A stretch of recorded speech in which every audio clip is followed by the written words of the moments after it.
We're getting close to episode 100 here. We're rolling. We're rolling. Some water down the pipe. That's the mold in the apartment. Apparently, there's a lot of mold in the apartment. You see them cleaning out a room. Really? It's usually because there's mold. Yeah. That's like a big health hazard. I know, and I think I might have mold in my shower. I don't know. Because it's just standing water sometimes because it doesn't drain that well. Because the water pressure is like so slow. It sucks. Yeah, I got to make a maintenance request, but That's what here. Yeah, we are here. What episode is this? 94, I think. So about a month and a half away from 100. Yeah, it's kind of a well-oiled machine at this point, I feel like. Got it down. Yeah. Like, we're pretty flexible with when we start, but appreciate all the new subscribers. There's 2 new subscribers. There we go. We're slowly leveling surely up. Hey, what Mr. Beast posted videos for like 5 years with no subscribers, and then he sold his soul to the devil. Yeah, he's just got those weird eyes. But what I was, God, I forgot what I was gonna say. Oh, we need to get Hank on. Yeah, let's do that. No, Hank, I don't know if you're listening. Our buddy Hank Crone, he's a elite hockey player. Sick. Not even sure who he's playing for. Sick dangler. That's what they call him. The sick dangler. When you dangle someone, that's when you... Basically, it's like a crossover in basketball. You get like a finishing move before you shoot the puck into the net. Yeah, the hockey language is probably pretty interesting. Dude, I heard Bryce Harper, they were talking on Bustin' with the Boys about it's the classic conversation. I did see that. Who's the best athletes? What sport has the best athletes? And they kind of all put hockey number 2. I mean, baseball number 1. I definitely don't disagree. It's funny. That's like the first like Bussin' and the Boys I've ever listened to was the Bryce Harper one. I love Bustin' with the Boys. It's like my favorite sports podcast right now. It's better. I'll give it better credit. But yeah, I mean, I think it definitely comes down to baseball. Like everyone says, hitting a baseball is the hardest thing. Yeah. But I wouldn't say baseball players are the best athletes in professional sports. Why? I mean, I just look at football players and even hockey players, and I just see like a much more versatile elite athleticism. You know, baseball players, they're running, they don't jump. Yeah. It's lateral movement, it's reaction, sprint, throw. True. You know, dude, when you see some of these football players make insane plays, like it's kind of like Saquon Barkley, spin, jump, backwards someone. jump, the leaping. I mean, I think that's a different level. Yeah, because then what is an athlete like at this point? Is it like the ability to win? Does that make you an athlete? The ability to like win against your competitor? Because like each sport, like football is probably the most like physically demanding sport, or hockey. Yeah, I'd say football or hockey. Probably football because you get like play. Crunched every play. You play once a week or whatever, only like 16 games, 20 games. But then there's sports like baseball where it's not physically like you're hitting each other, but it takes another like, it's like the precision of finding that ball when it's coming down the plate 95 miles an hour. No, it's like 100. Or watching the curveball. Oh, yeah, 100. Yeah, you're not... Like an athlete can mean a lot of things. Like a golfer. Like Bryson. He's an athlete. Yeah. The ability to sink a putt like in the biggest stage. But also being able to swing that hard and be precise. Fluidity of motion. Yeah. So it's like a never-ending debate. But what would you say, though? I think baseball. I think hitting... I think we need to separate it. The hardest or most challenging act in all sports, I believe, is hitting a baseball. From a professional pitcher. I heard him say that because he asked Taylor, like, how many hits do you think you could get off DeGrom in 100 tries? Yeah. And the answer is 0. Like anyone who thinks. I used to think when I was playing baseball, I could probably string along 1 or 2, make contact. But it's like the guessing. Yeah. He's such like an elite athlete. He'll be able to, he's not going to gas out, but you're swinging as hard as you can over, like by swing 10, you're done. Yeah, I think that's difficult, but at the same time, like league average is like batting average is probably like 300. It's low. It's gone lower and lower. There were only 4 players last season who finished the season with an average above 300. That's actually insane. And so the pitching has gotten so much better. That's where I think the argument for hitting a baseball being the hardest, because these dudes are throwing 101, 102, and they have 4 pitches. And so you're guessing your reaction time is getting smaller and smaller. Yeah. And it's like, dude, it's like I know you didn't really play baseball, and I just did up until high school. It's like even when guys were throwing like 80, you're like, shit, where'd the ball go? Yeah. You train yourself over time to seeing higher velocity, but when you're going up there and it's Aroldis Chapman, and he is 6'6", 270, it's like these baseball players aren't shrimps. They're also like big dudes. Sure, yeah. And so, but yeah, I think that's the hardest act. I'd say the most athletic sport, I'd have to go football. Football. Yeah, because football players could probably play basketball. There's certain outliers, though. Like, if you're like 6'10", like Kevin Durant, like that's just another level of athlete that like a football player, if you're not born that way, it's like, what are you going to do on the basketball court? Yeah. But I don't think there's many basketball players going to play football. Yeah, no, that's a good point. Like Kevin Durant's not lacing up. No. I think LeBron could. Yeah, definitely. Like, could Steph Curry be a wide receiver? No. JSN? No, he's not. See, he's not Russell Westbrook. Russell Westbrook could probably play. Just because he's so tenacious on the court. Yeah, he jumps. He's quick. Yeah. I'm trying to think who else, like star basketball players now. Jokic? No. Like on the offensive line? Yeah, he's too slow. Like, I'd like to see them run like 40-yard dashes just to kind of have like a comparison of like top speed. Oh, yeah, he's probably super slow. But did you see Kevin Durant controversy about his burner? Yeah. Yeah. He doesn't give a fuck. That's like, if you're his teammate, if you're Jabari Smith, like, dude, that hurts to see that. Yeah, he said he was terrible, and yeah, like his IQ's bad, basketball IQ's low. But he used another word. Retarded. Yeah. Yeah. I mean, KD is just, he doesn't care. Yeah. I mean, but it's definitely not a good look. Yeah, like that's a horrible leadership style. Yeah. To talk behind. And I guess it potentially confirms when he was in OKC or maybe Golden State, there were a lot of rumors of him having a burner from Worldwide Wob. Yeah. Oh gosh, that guy was. He's awesome. like got like over a million followers now. Yeah, he's on the ball with all the content for NBA, but that just made me think of Kevin Durant and everything. It's like you would expect that from rookies, guys that maybe feel shorted in terms of playing time or opportunity. He's like the second oldest player in the league.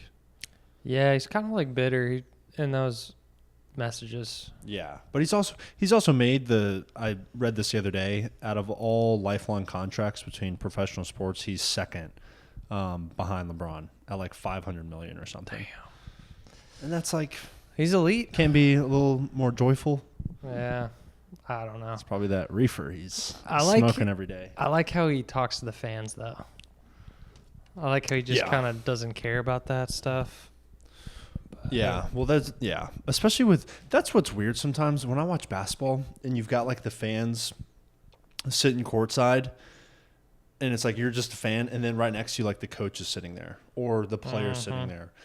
I think that's like a weird. It's a really close. I don't like it. Yeah, almost become a part of the game. Like, I saw a fight. Your back's already hurting from these. My back's is sore, and so it's having to work a little bit to stay up. Yeah, I like to move around on these things. But I saw, like, a fight happen in the NBA, and this guy sitting courtside with his kids. It's like the fight's coming towards him. It's like, these are huge. Is that where he, like, saves his son? He, like, pulls his son out of the way? It might have been that. Yeah, I think I've seen that video. Yeah, I mean, these people are giants. And then, like, can you imagine, like, you're at like a big important game and the ball bounces your way going out of bounds, and like you see Shaq just, and then you fucking get concussed. I'm sure it's happened. Do you think they like be like, all right, sorry that happened, like here's I'm sure there's, I bet if you have yeah, I don't know if there's probably like a different liability form that people who sit on the court have to sign when they get their tickets, or like a policy. Like this could happen. It's happened before where didn't LeBron like truck Jason Day's like girlfriend or something on courtside? Jason Day, the golfer Jason Day? They were sitting courtside. Really? And he like I haven't heard blew that. Down. Probably on purpose. Yeah. Yeah. I don't know. That's because it's like you're on the playing surface at that point. Yeah, you're like right there. And like that doesn't happen in football, doesn't happen in hockey. MLB. Baseball, it's like you could be sitting right next to the dugout. And even then, we did that a few times at the Rangers Stadium, whenever they were playing the Red Sox. And I remember we were sitting, it wasn't like me and then dugout. There were probably 2 or 3 more seats. I mean, you can see everything and you can hear everything. That's actually like, pretty cool. It is cool. Yeah. It's like that access. And I know we've talked about like the post-game interviews and like how everyone's just in everyone's face. Yeah. Halftime interview with coaches. Yeah. But like to be able to see the players like coming off the field and like what they're thinking after they strike out, or like that's a pretty cool thing to see. That's legit. You could see the body language of people, how they handle. Like it's always interesting when a pitcher's just getting lit up and they come take him out and then just walk back to the dugout. Punch the Gatorade thing. I mean, that's a bad sign. If I'm like management, I mean, does that it's the show same that as like cares? dudes coming off the field in football and throwing their helmet. It happens. Yeah. And then there's, as long as you're not like injuring or pushing any teammates or staff. It's like let the guy have his 5-minute or 5-second kind of. You remember David Ortiz did that one time against Baltimore? He struck out. The ump was screwing him. I think it was like a 3-0 count. Yeah. And bullshit strike, 3-2, pop fly, or he gets rung up. I can't remember. Goes in the dugout. I don't know who's up next, but he's chirping. Big Papi's chirping from the dugout. To the ump? To the ump.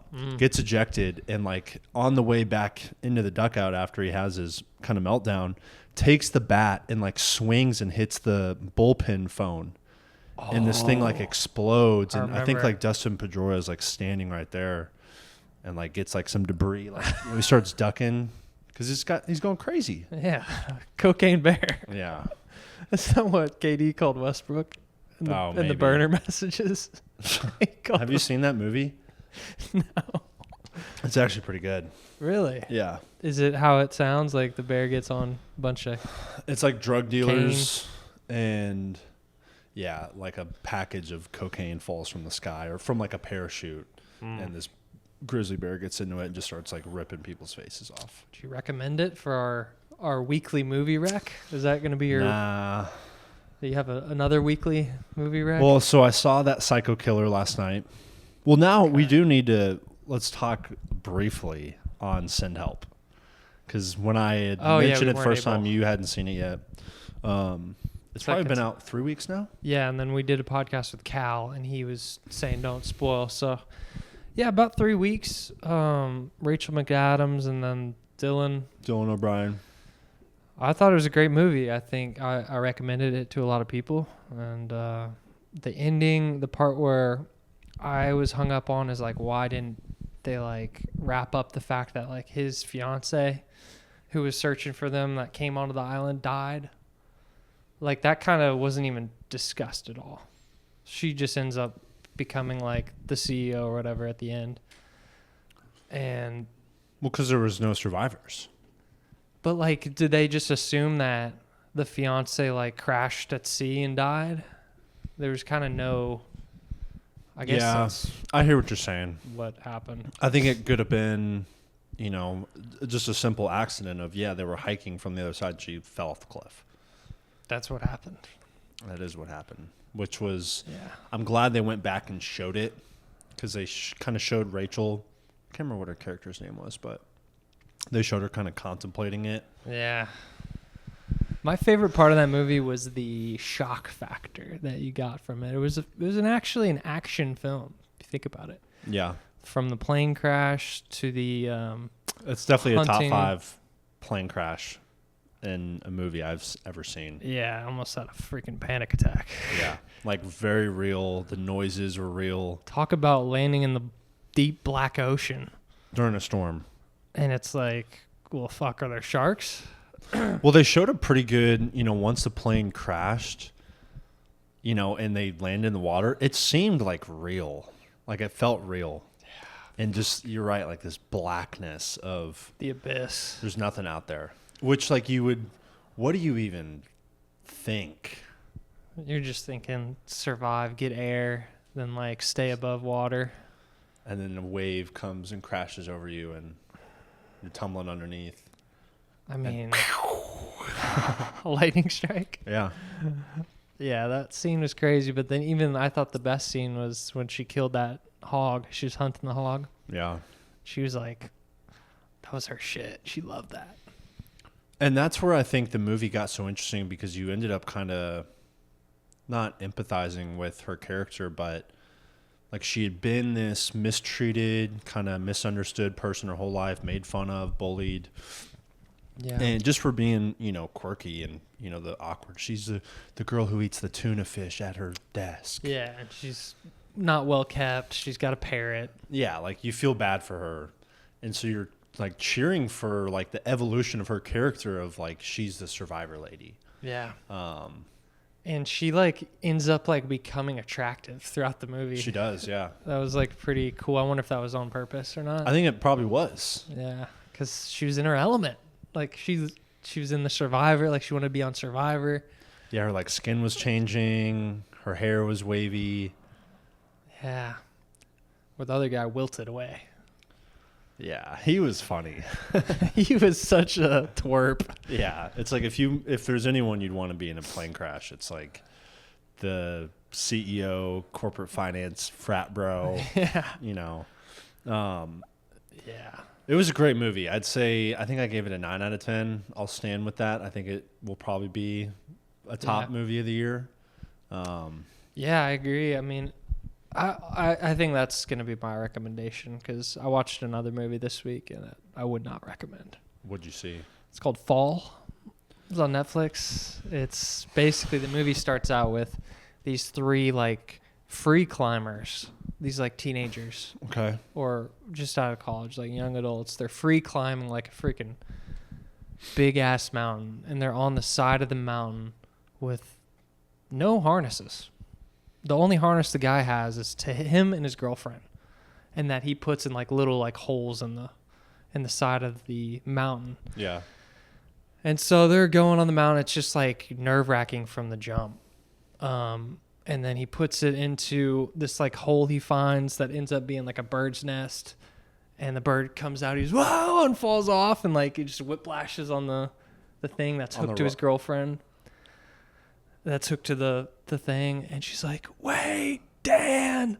And he's like swinging. He's like, "All right, just unrelease it from you, and I'll swing back." Okay.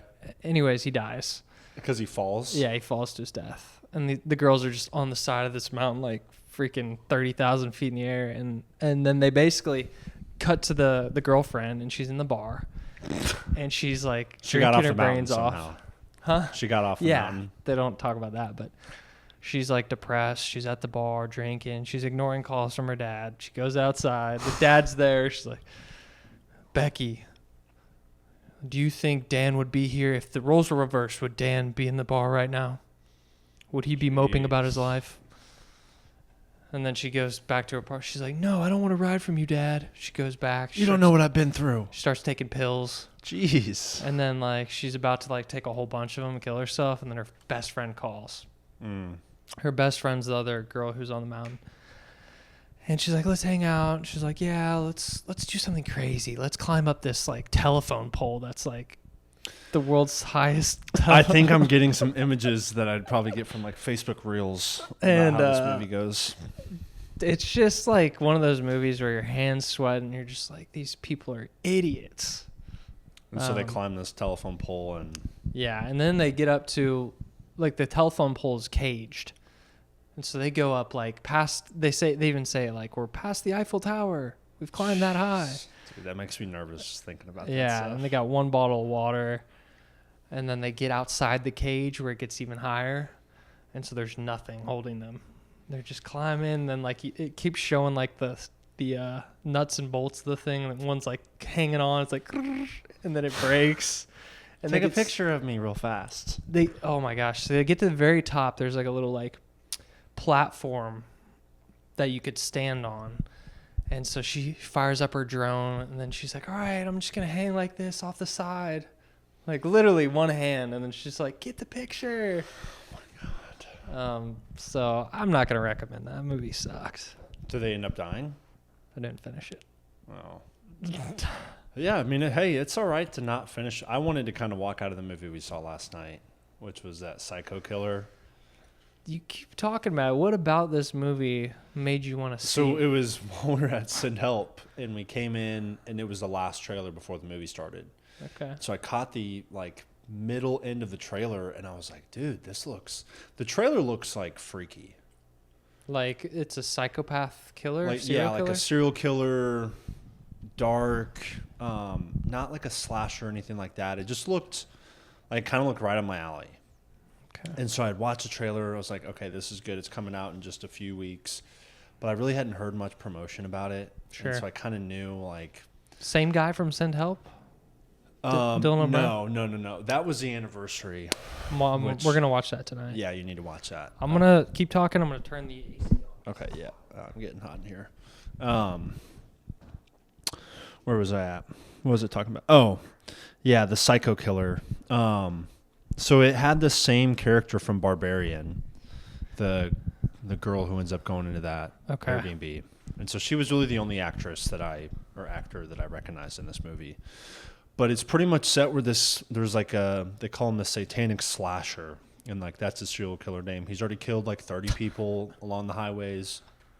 And so it starts off with he's driving this, loud Mustang down this, snowy highway in Kansas. Gets pulled over. They're showing he's got like those retro like sunglasses. So they're not showing the character's face yet. But he's just like slimy, greasy long hair, scars. You can tell scars. And it's like, all right, like they're getting rolling. It's getting started.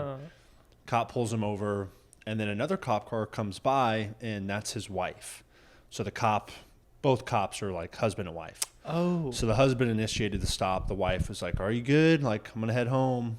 And he's like, I'm good. Like, I'll see you at home. I love you. Jeez. He's like, you sure you don't want me to stay? And so she leaves. She's checking through her rear view. She's like, nah, I'm going to turn around. So she turns around, and she's kind of like watching from her car, and the cop gets pulled and bang, gets shot. And so she gets out and starts screaming, shoots, tries to shoot him down, and like he drives off. And so that's kind of like, that was the opening scene, which was pretty good. I think I saw that on the trailer. Yeah, like the movie was fast. The character was creepy. It was based on, I don't know if any of this is legit, but I think this guy in the 80s or the 90s who was in this like cult, and he killed a bunch of people at this church, and then got almost inspired from this like death metal group, maybe Death Fist or something like that. Jeez. But it just was like, this character like ended up wanting to take over and start like nuclear war. Like that's how the movie ended, was him like performing this ritual at this nuclear power plant, 3 Mile Island in Pennsylvania. Yeah. And it's like, it got like really shitty, like midway through. And so we're kind of watching it. Me and Mickey are kind of watching it. There's this scene where he's like giving confession or taking confession from this priest. And this priest is like, oh, good boy. Like, what, when's your last confession?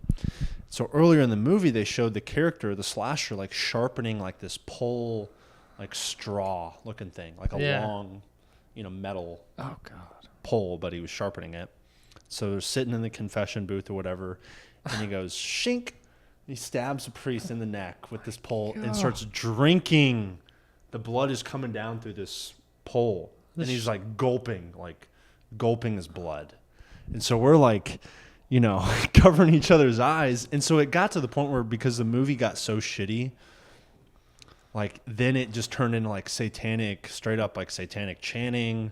Dude, And, what the heck? yeah. And I apologized to her during the movie. I was like, I didn't think it would be like this. I didn't know the psycho killer movie would be. Yeah. And so Satanic it was kind of like a psychopath. double whammy of like, it's a shitty movie. And then it's like just this really Disturbing imagery. And even, dude, it was weird during the intro credits. You know, a lot of movies will do credits at the end, like producer, executive producer, director, all the stuff. They did theirs at the beginning. And so it's like you're getting these flashes of like red light, and then it's like the 666, and then like the goat and blood, and you know, that's what they're doing as they're directed by.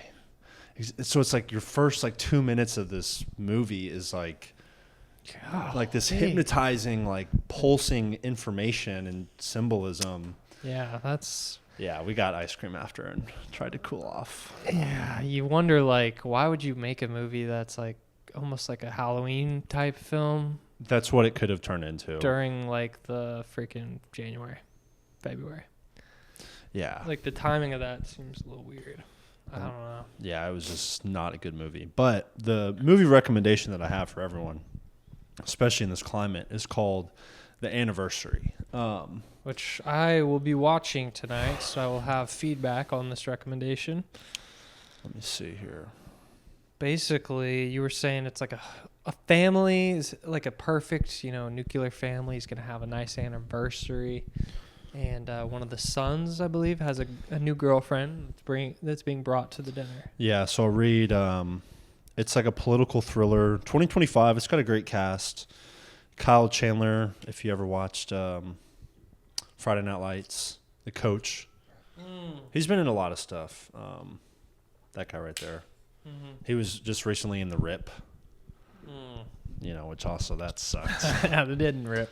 But so it's a political thriller. Yeah, political thriller.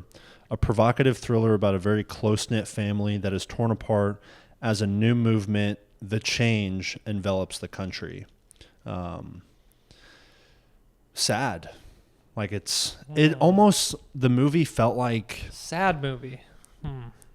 Like depressing in the sense that, you know how people kind of always joke that, we talk politics on Thanksgiving dinner. Sure. Like imagine all your family is there. Everyone's got all these great news, or having a baby, birthday, anniversary. And then like it turns into like this political kind of division.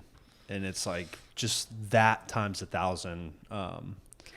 It's kind of like a drama version of The Purge, in a sense. Yeah, straight up. Like, highly recommend. Highly recommend. All because right. it'll make you think, and you kind of think like, what would we do in this scenario?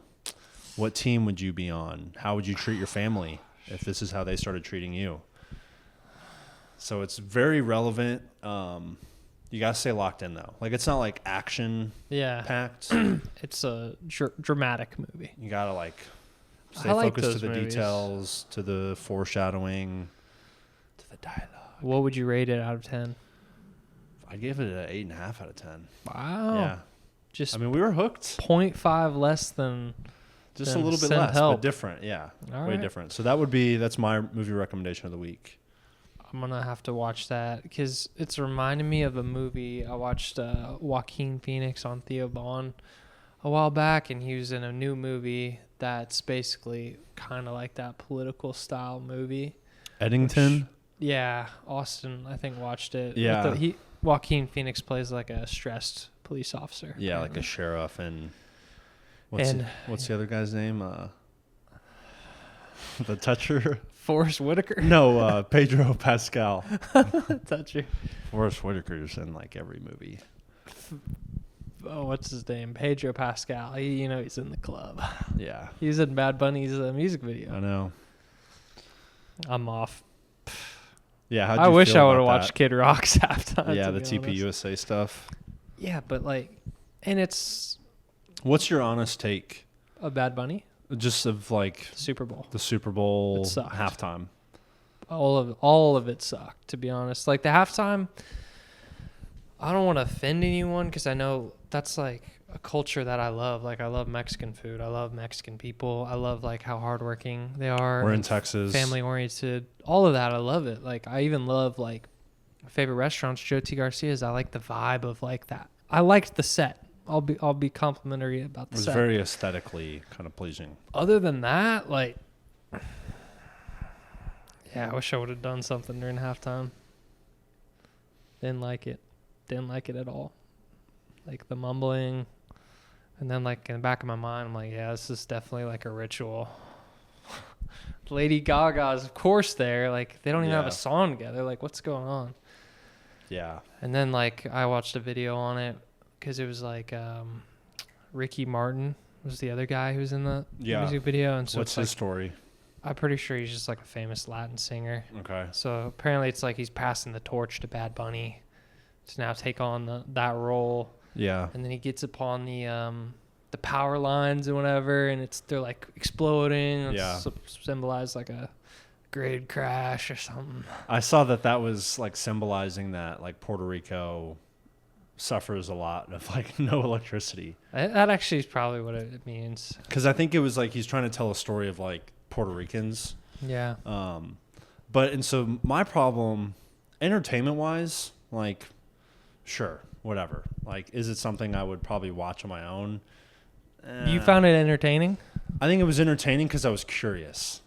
Like, I didn't really listen to him. I knew a few of his songs. And so that first song, like, someone had translated it and made other videos of, like, walking through the same choreography, like, as he's singing the song, but doing it in English. And it's, like, talking about how he's got multiple girlfriends.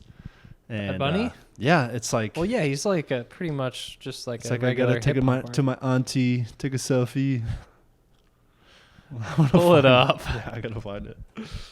Let's see. Money English. Let's see. But yeah, the other thing is like. Okay, wait. It's clearly like not for.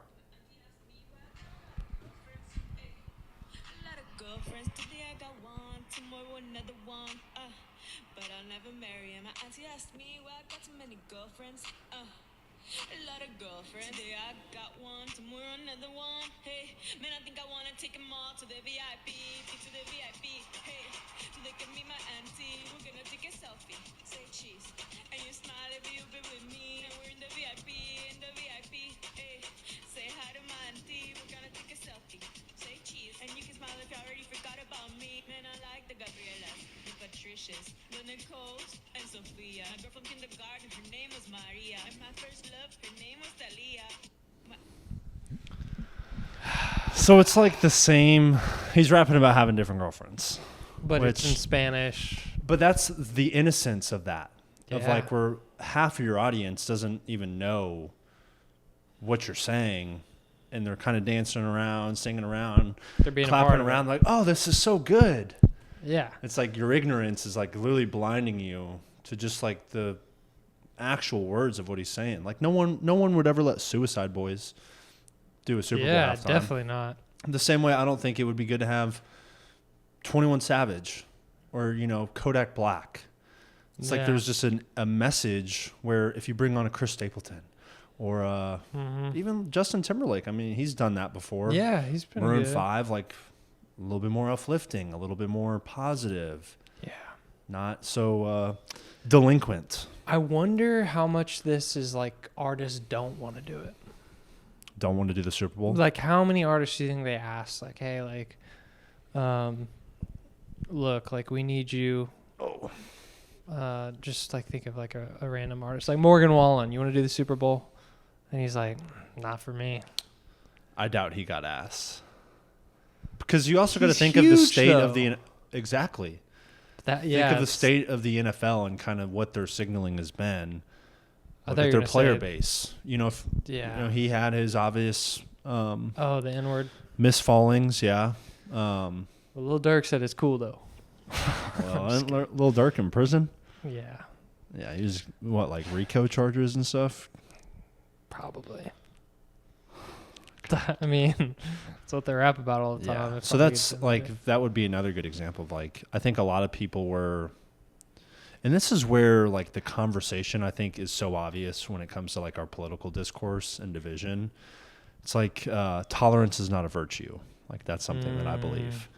And just because it's this guy and he's speaking a different language and it's we all have to like it. Exactly. It's like I can be critical the same way if an American got up there and the music was bad or the performance was bad. You know, it's like Yeah, like I was critical of Kendrick Lamar's performance.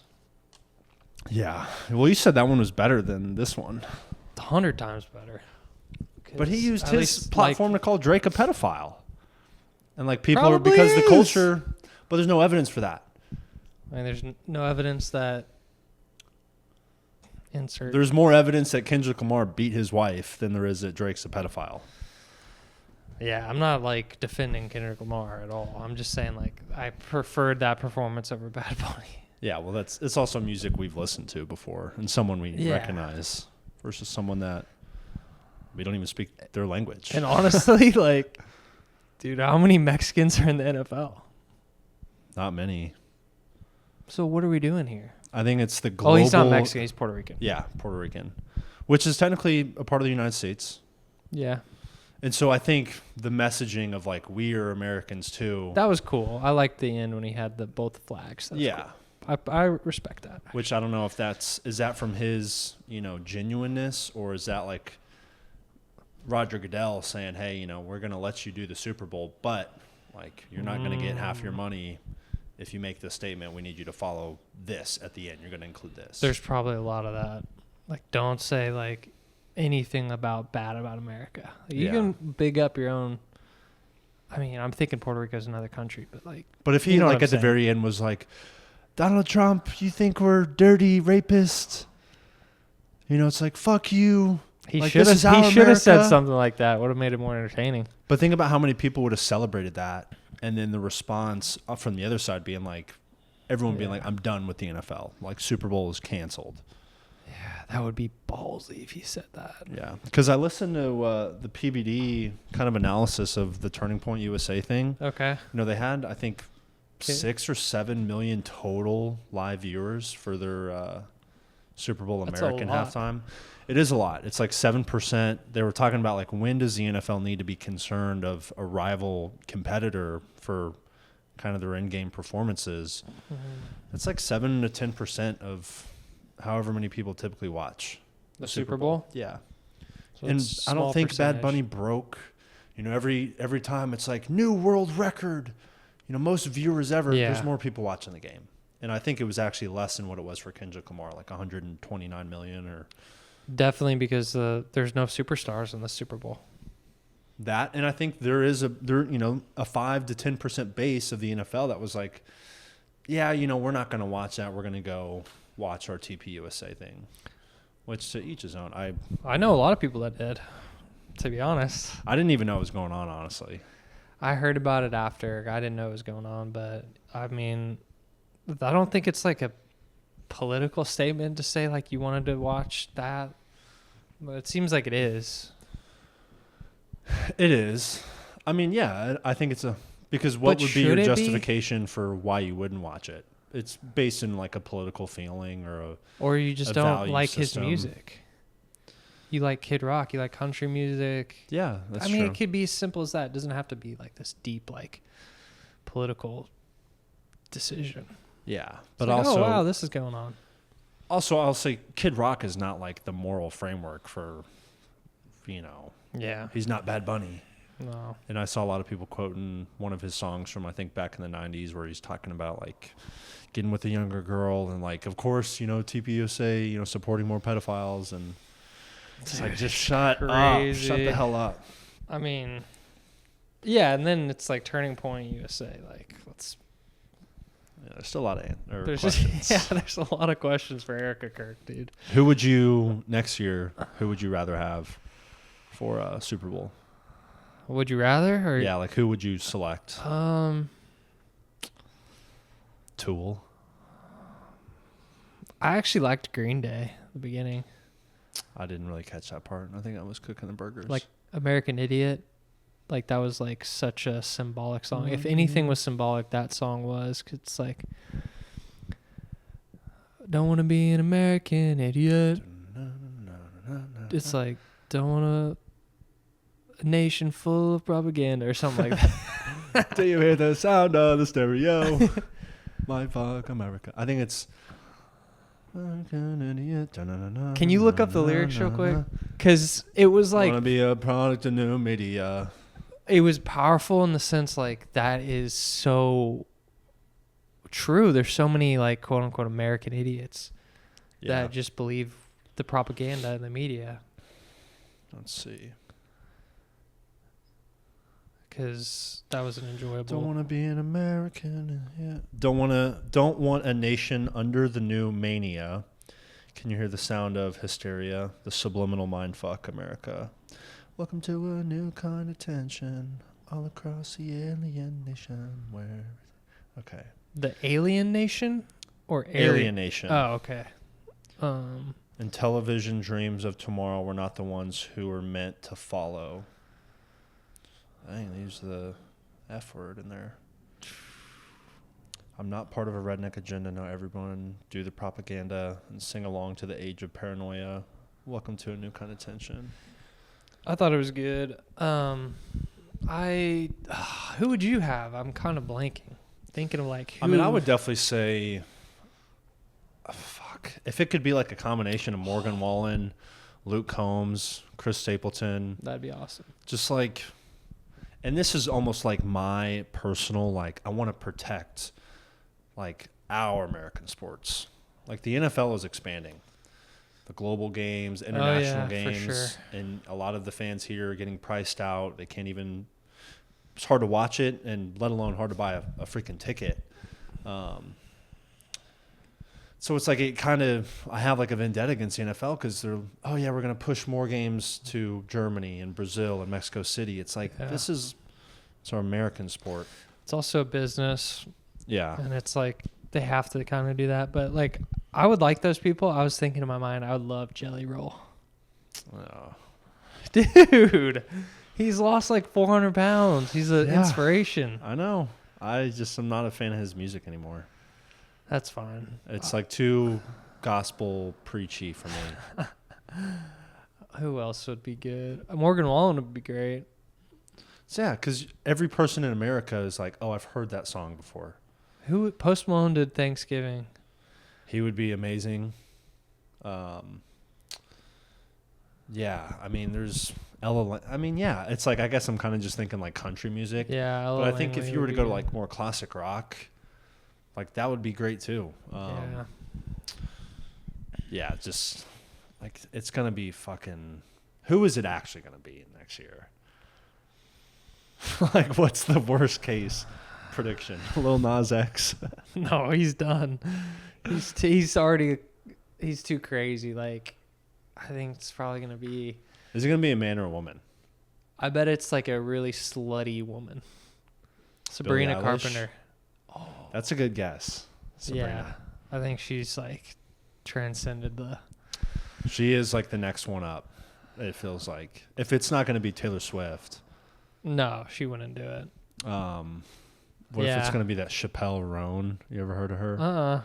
That pink freaking aneurysm.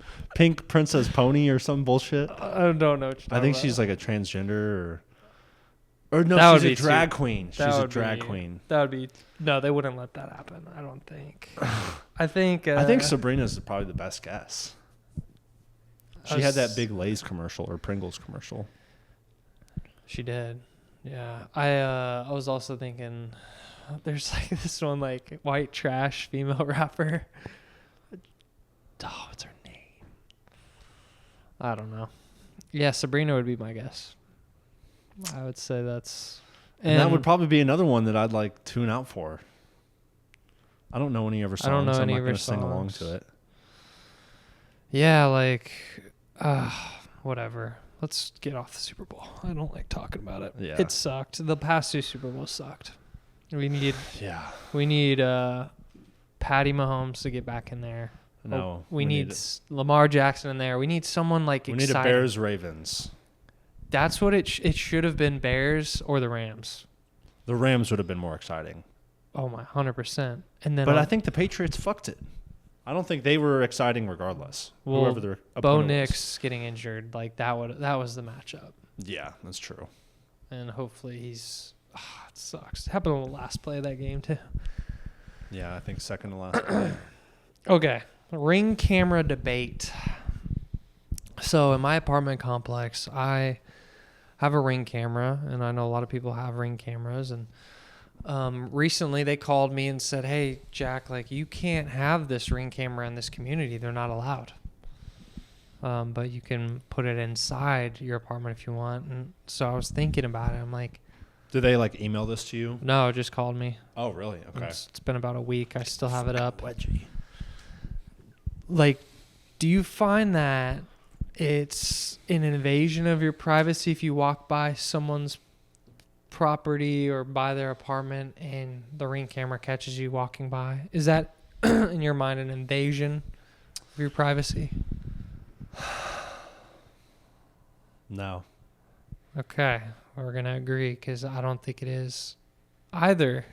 It's almost... The legality of what privacy is actually like not as protective than most people would think. Of like what's considered obviously you could go out on your driveway and someone could be standing in the street of your house you can record and them. film it. It's like whatever is in the view of the public, you can film, record, Yeah. which sucks. I hate that. Like I wish you could punch some of these people in the mouth who film you outside your house or Yeah, it's infuriating. whatever. Yeah, I don't think they can restrict that. Why do you think they don't allow them? Well, did they give you an explanation? No. There's a mandate. Did you check your contract if they said anything about it? I haven't yet. I'd just fucking download that into Perplexity or ChatGPT That's and what say, Alyssa hey, said, the same thing. they're trying to take it away from me. Yeah, I mean, like, it's just kind of an interesting debate because when I think about it, like, the idea of, like, the Ring camera, like, it's a $1 million, maybe $1 billion company or whatever. Billion. Super Bowl ad. Yeah. Which then they retracted. Did you see that? So Yeah. they put out the Super Bowl ad, like, let's help find your dog. Like, put your Ring camera on, like, surveillance mode. Or they probably called it something stupid. And then they brought it back because people were complaining, like, this is an overstep of privacy. Like, it's basically allowing your camera to be live feeded into their whole system. Which they probably have the access or ability to do that anyways if you're on Wi-Fi, but Let's see. people got upset about it. I think it's saying 2.5 billion. Yeah, around 2.5 billion. We'll keep y'all updated on my Ring camera saga. See what happens. I'm leaving it up until I look at my lease. Yeah. Well, I think I did see something that with the dog tracking thing, That was the commercial. which is like such a, it's like you remember the ethos of like marketing. Yeah, that was it. It's like we're gonna drop people's heartstrings of Yeah. a child losing their dog and this community working together. And of course, they had a Mexican family and a white family and a black family and an Arab family. And they're like looking at each other during this crisis, and it's like, I don't trust you, but for the collective of the dog, we'll be neighbor. I'll look past your skin color. It is kind of like a sneaky maneuver, but yeah. But I don't Some think people anyone wouldn't be mad at that. I bet a lot of people like that. Yeah, but I think it's like one of those things where, like, everyone has an iPhone nowadays. If Apple had like an embedded technology on it that said, hey, by the way, we're going to listen to you all the time, most people would probably be like really alarmed at that. Yeah. But then when they realize it's like a 10-step process to remove it and click off, they probably would forget about it. Yeah. And it's like, Most people know that it's already exists. but even if 10%, I read this article about it or blog post, and I think there's like 90, I could totally be butchering the number, but I think it's like anywhere from like 40 to like 70 million active Ring users. That's a ton. That's And a so ton. even if you had like 50% of that people, decide not to disable that function, you still have 20 million houses in the United States that are now using that kind of perimeter camera. So they're going to catch your car, they're going to catch your face, they're going to catch someone and then use that in their database to find you. Exactly. We're in the surveillance state pretty much already. Yeah, which is like cameras fuck everywhere. you, dude. Oh, that stuff grinds my gears. I guess we could talk about EMF. Oh yeah. Have you seen the Aries Tech EMF blocker chips that you can get? Like all the athletes wear them like as necklaces. It's like a sacred geometrical microprocessor that they call it, that athletes wear to protect them from the electromagnetic frequency that technology brings, like your phone with Wi-Fi and Bluetooth testicles emits EMF frequencies, and I was thinking about it today, like how does Bluetooth even work? Like I can play music from my phone into my car through and why is it called Bluetooth, first of all? And yeah, I was just like, well, shoot, I don't understand anything because let's see. But it's like through the air, through the ether. Yeah. That you're sending a signal. You're sending data. Let's see. Origin of Bluetooth. Yeah, it's one of those things where if you've ever seen, I'm smart and knowledgeable in realms that are not tech based. You tell me how to explain a phone or Wi-Fi or how the fuck this thing, it's I just don't understand it at all. It's magical, really. Okay, so it originated in Sweden in the early 90s. Yeah. Okay, let me get a little bit more. What wizard came up with the idea, hey, we're going to use this to send messages, send pictures to one another? I think that's what it first started as. Yeah, it says replace cables between devices like phones, headsets, and computers. Just wireless connections. Mind-blowing. Well, it's also why a lot of people have now kind of transitioned away from AirPods. Well, yeah, that's this whole conversation about EMF. And so what this device, the Aries Tech device, claims to do is to block EMF. Or not block, but to transmute it or configure it into an EMF that's healthier for human beings. And it's super great marketing and everything. You see the athletes, oh wow, my favorite athlete Christian McCaffrey wears it. My favorite UFC fighter's wearing it at the weigh-ins. And it's these are the healthiest people. So they must be doing something right. And so I watched a review on it by this tech genius guy, and he's like, yeah, this stuff is he broke down their infomercial of what they're claiming and what it actually does, and it's low-key a big scam.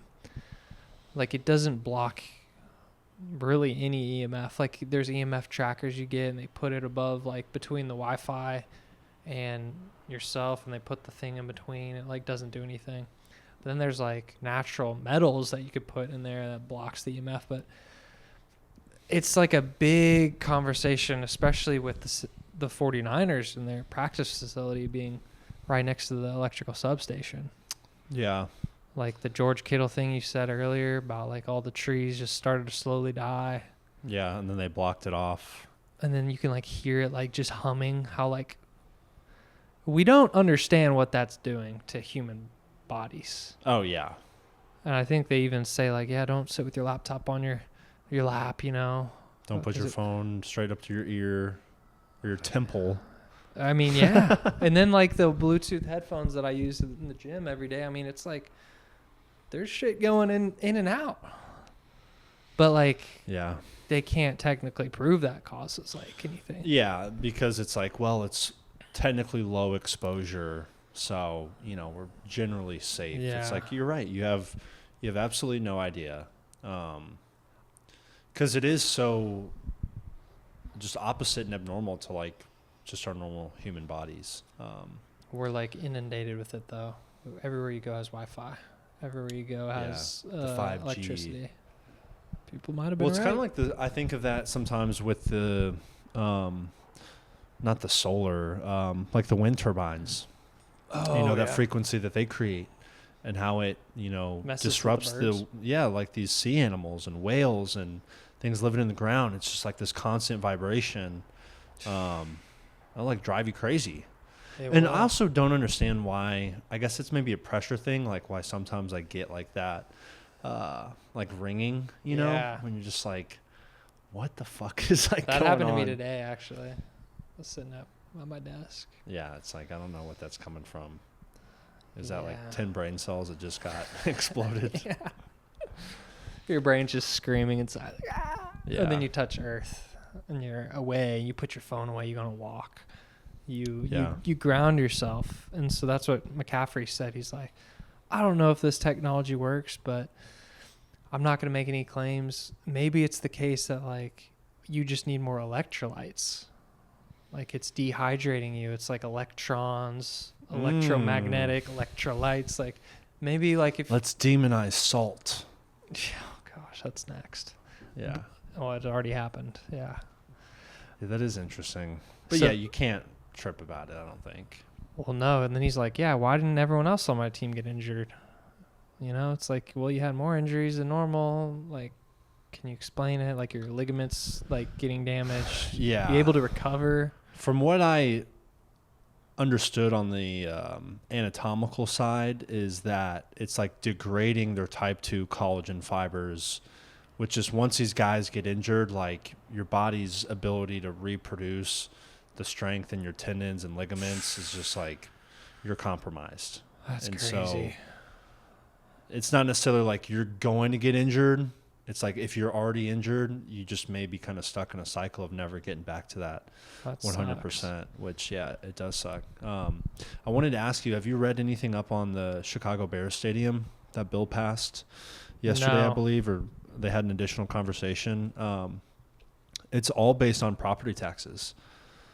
And so the Bears have only had 2 stadiums. They played at Wrigley Field, and then they played at Soldier Field. And we've gone, so we have experience of, like, what it is out there. It's kind of, I like don't really remember it that much, unfortunately. Oh, when we went to Soldier Field for that game? Like, I remember it's definitely not, like, it's not downtown.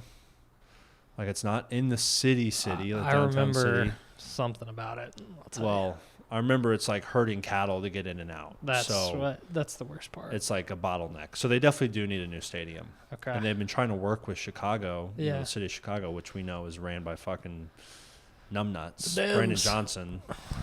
He did an interview where someone had asked him about it. And he's like, is my face straight? He's like, is my face straight? And like goes in this weird tangent about how he's trying to contact Kevin Warren, who's like the CEO of the Bears, and a bunch of bullshit. Either way, if they agreed to a new stadium in Chicago, it would cost the team annually like an additional $150 to $250 million in property taxes. Compared to what the highest team is, which is SoFi Stadium for the Rams, $8 million annually. So they would be paying $250 million every year on property taxes. And that's because how Chicago is set up. So them moving over to Indiana, it's like highest it may cost them $40 million annually just for the property taxes of the land and stuff that they're going to be building on. So that's where they're going?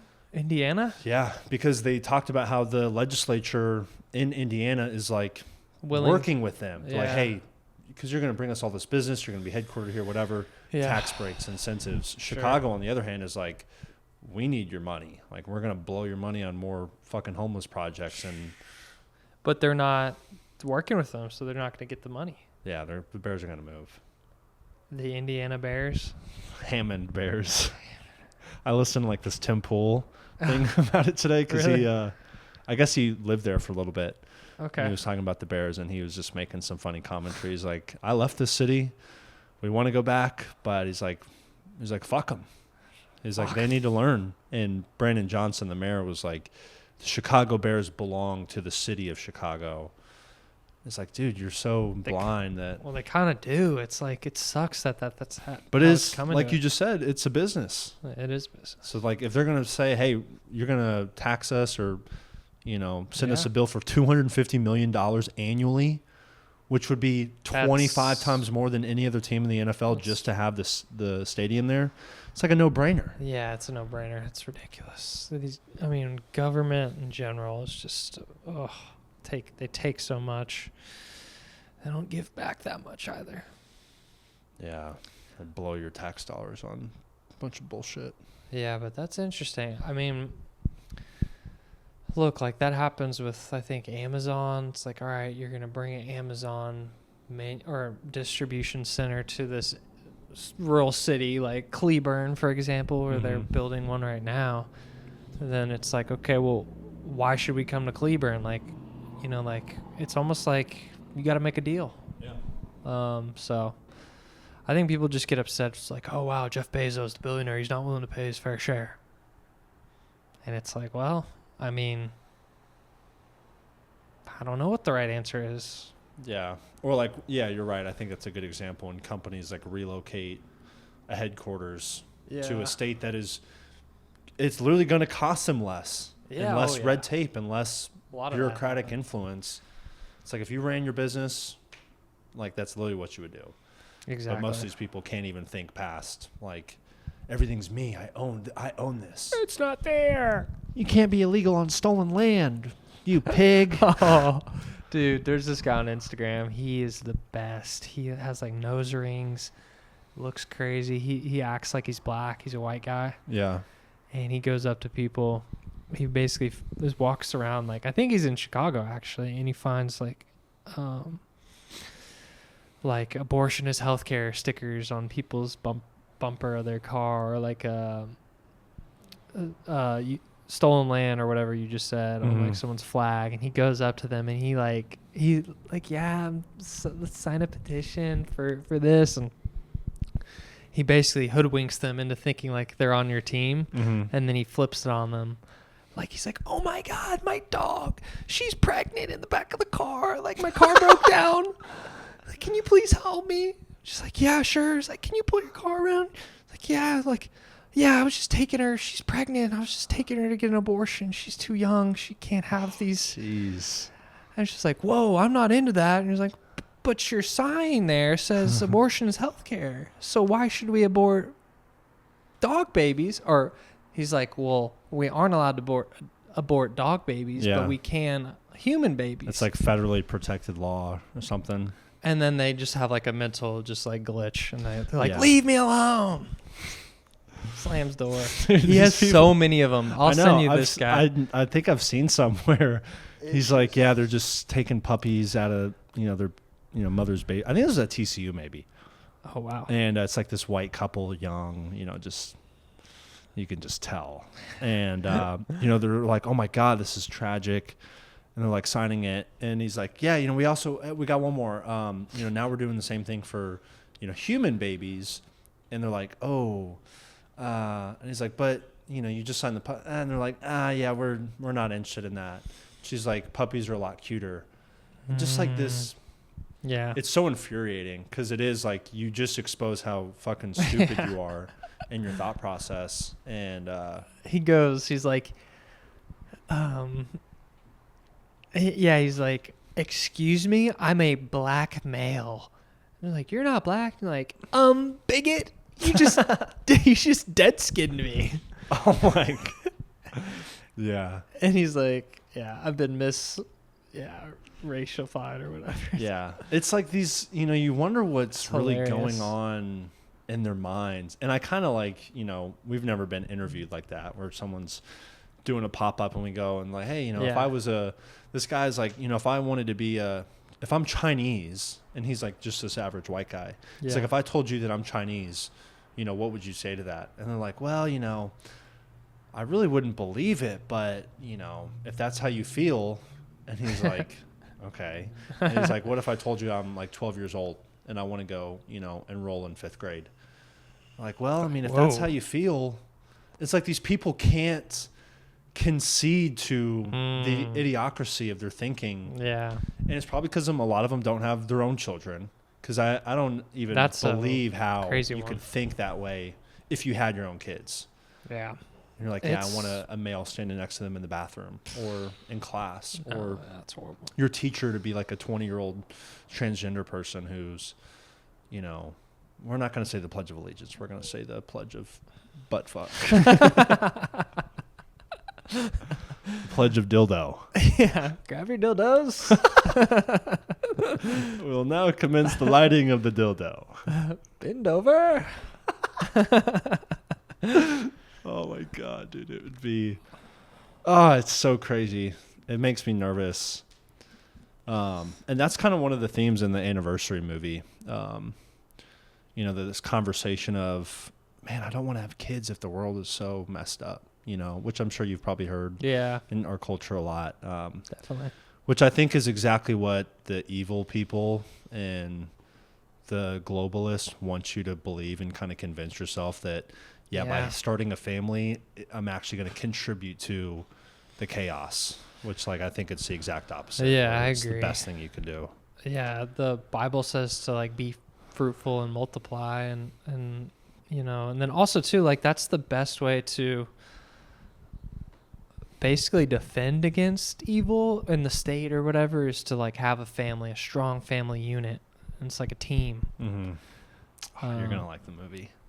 Yeah, I'm excited for it. I'm going to try to do some fish tacos. We're trying to switch it up because it's pretty, like... I'm not a fan of fish. They're going to cut up What are y'all doing, like tilapia? Cod or some white that's fish. The bottom feeder. I've been... That's what I like. I have a steel pan. I've been cooking in a steel pan a lot lately. And it's crazy because you put the steel pan on there and you turn it to, like, medium heat. Like the stainless steel stuff? Yeah. Okay. Like restaurant grade. Yeah. And you turn it to, like, medium heat or whatever, even high, and you throw in butter, you throw in your eggs, it's going to stick all to the pan. Ugh. But there's a technique. You let it heat up for, like, 3 minutes, get it real hot, and you, like, throw water in. If it starts to bead and move around, I've seen videos like that. you throw out the water, put some oil in, and then whatever you cook doesn't stick. It's At like all? the weirdest thing ever. Yeah. I mean, it sticks a little bit, but Not like where you're going to have to be scraping it No. off. it's like a game changer. Like, I cooked 3 eggs. You cook them, like, in 30 seconds or less, and they don't stick. But I bet the pan was kind of expensive. I think it was like $50 or less or something. That's actually not that bad. But I'm trying to fry up some fish, make some fish tacos with some, like, cabbage. I had had a purple potato. Oh, yesterday. yeah. Have you had them? I think I've had it in, like, a potato medley. Doesn't really taste like anything to me. Like, we had them with sweet potatoes too, and it was like, closed our eyes and, like, here, try this one. Yeah, you probably have no idea. Well, we knew immediately that's like, that's not a sweet potato. Oh. It tastes like thick. Like, it's weird. Oh, well, yeah. Well, The consistency is way different than a sweet potato. I wonder if you did it with just a normal potato, like a test comparison, then if you could tell. That probably Like a would be Yukon little Gold, bit. Yeah. yellow, They were firm. or Russell potato. I But think apparently that's it's a another superfood. It's like purple. Why is it purple? brand. What if it's like as you're eating the purple potato, like you start growing like a septum ring? The apartment Like just you're getting like an changes. ear gauge, like every.